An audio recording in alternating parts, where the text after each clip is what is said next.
परॾेही वज़ीर बिलावल भुट्टो ज़रदारी चयो आहे त अमेरिका जो दौरो कामयाब रहियो। अॼु जे पाकिस्तान ऐं 6 महीना अॻु जे पाकिस्तान में वाज़े फ़र्क़ु आहे। 6 महीना अॻु कंहिं बि मुल्क सां पाकिस्तान जा लाॻापा बहितर न हुआ। हाणे असां अॻिते वधी रहिया आहियूं। वॉशिंगटन में प्रेस कॉन्फ्रेंस कंदे परॾेही वज़ीर बिलावल भुट्टो चयो त अमरीकी दौरे जो बुनियादी मक़सदु ॿोॾि मुतासिरनि जी मदद करणु आहे। ॿोॾि मुतासिरनि जी मदद करण खां सवाइ असांजी एजेंडा अमरीका सां लाॻापनि खे बहितर बणाइणु हो। हुन चयो त ॿोॾि सबबि वॾी तबाही आई आहे, पर हुकूमत ऐं मुख़ालिफ़ धुर खे गॾिजी ॿोॾि मुतासिरनि जी मदद करणु घुरिजे।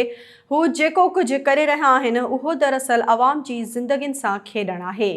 हिन वक़्तु चूंडुनि जो मुतालबो करणु ॿोॾि मुतासिरनि जी ज़िंदगियुनि सां खेॾणु बराबरि आहे। परॾेही वज़ीर वधीक चयो त ॿोॾि मुतासिरनि लाइ जेतिरो कजे उहो घटि आहे।